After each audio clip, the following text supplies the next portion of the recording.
Oke, dimulai ya. Oke, baik. Selamat malam, Kak. Eh, Kami dari mahasiswa Telkom University. Em, Malam ini kami mengundang Kakak sebagai narasumber kami untuk memenuhi tugas kelompok mata kuliah agama Kristen. Sebelum itu, sebelum saya masuk ke pertanyaannya, saya izin memperkenalkan diri dulu.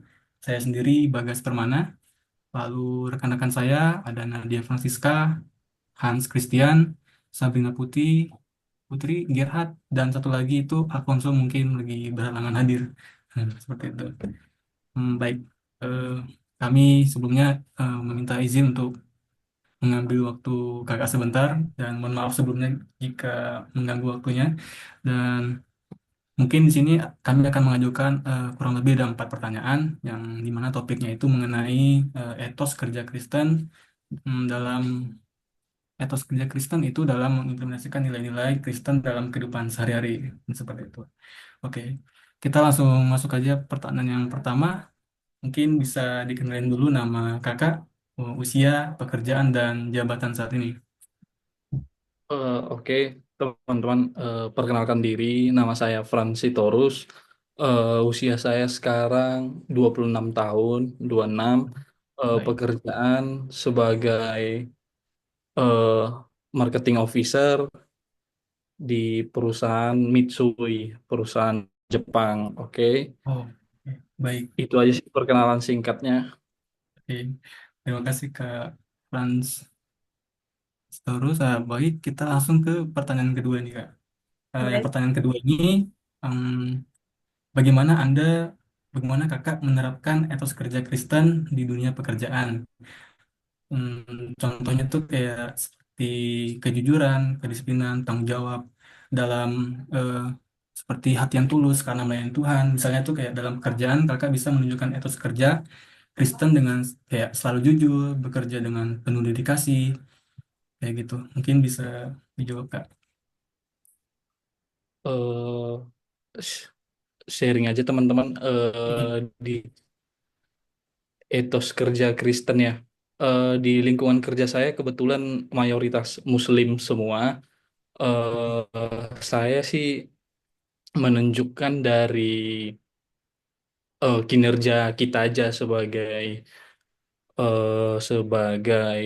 orang Kristen, di mana kalau saya sendiri sih dari kedisiplinan dulu, disiplin waktu, nggak korupsi waktu, waktunya kerja ya kerja, waktunya istirahat, istirahat. Kadang kita juga harus totalitas, di mana kadang waktu istirahat itu kalau memang ada pekerjaan yang urgent ya kita kerjain gitu. Itu menunjukkan kita sebagai orang Kristen itu punya moto, lakukanlah pekerjaanmu sebagaimana untuk Tuhan gitu. Dan eh, memegang teguh juga yang namanya orate labora, bekerja sambil berdoa. Nah, selain itu juga apa bekerja harus dengan sepenuh hati gitu. Jadi kita menunjukkan kinerja kita kalau kita memberikan kontribusi yang baik ke perusahaan kan kita juga dinilai. Jadi dengan nggak perlu kita mengasih tahu agama saya itu nggak perlu, tapi dengan kinerja, dengan cara kedisiplinan, bahasa, karakter itu udah menunjukkan. Oke. Baik, terima kasih atas jawabannya. Lalu untuk pertanyaan berikutnya itu, apa tantangan yang kakak hadapi sebagai seorang Kristen di dunia pekerjaan? Contohnya itu kayak tantangan terbesar yang saya hadapi gitu, ketika harus bekerja dengan orang-orang yang tidak seiman. Mungkin terkadang sulit untuk berbicara tentang nilai-nilai Kristen tanpa menyinggung orang lain. Mungkin bisa dijelaskan, Kak. eh, Iya, Tantangan ya sebagai orang Kristen di dunia pekerjaan. Seperti yang saya sampaikan tadi, adik-adik, lingkungan kerja saya kan mayoritas Muslim semua. Bahkan baik. bisa dibilang 80-90% Muslim semua. Eh, ada sih beberapa orang yang rasis gitu terhadap kita yang bukan non-Muslim. Ya itu wajar-wajar aja sih, it's okay menurut aku.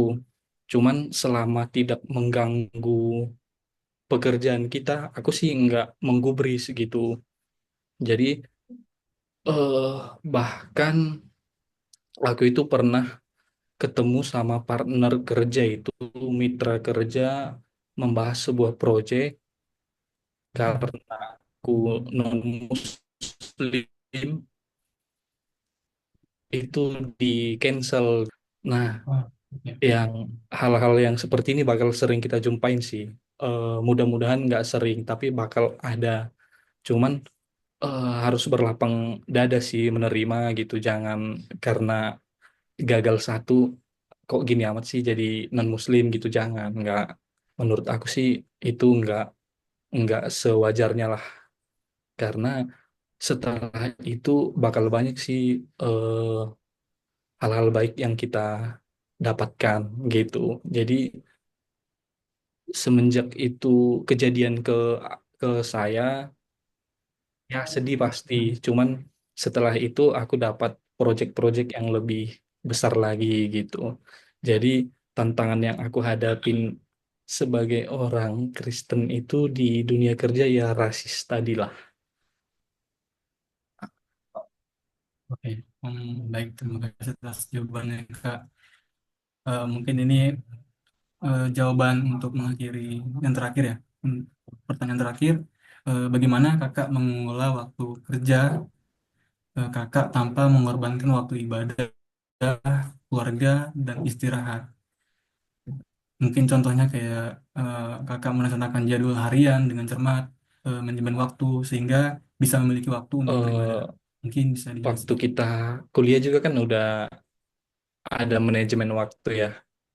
Adik juga kan di sini Nah, kuliah organisasi pasti, terus kegiatan selain itu juga ada kegiatan pribadi, kelompok dan lain sebagainya. Ya, yang aku terapkan juga sama di dunia pekerjaan itu. Soalnya kan kita kerja udah ada jam kerjanya, jam 8 sampai jam 5 atau setengah 6 gitu. Jadi ya menurut aku sih skala prioritas saja. Kalau di jam kerja ya udah kerjain pekerjaan gitu. Jadi harus bisa memilah, oh ini pekerjaan yang deadline-nya lebih dekat, ya udah beresin yang lebih utama dulu. Terus sehabis kerja itu kadang weekend juga kita kadang ada kerjaan. Cuman yang pasti itu kalau aku nggak boleh diganggu hari Minggu gitu. Dan hari-hari besar kayak Natal, Paskah itu aku nggak mau kerja. Tapi di luar itu it's okay. Kebetulan juga karena anak kos, waktu buat keluarga sih bisa dibilang ya nggak ada ya. Jadi waktu buat kerja sih lebih banyak gitu. Jadi yang paling utama itu ya pintar-pintar lah manajemen waktu, disiplin waktu harus mulai ditanamkan dari sekarang teman-teman biar nggak kewalahan setelah di dunia kerja. Itu sih pesan yang bisa disampaikan untuk teman-teman. oke. Hmm, ya, mungkin itu saja pertanyaan kami yang terakhir.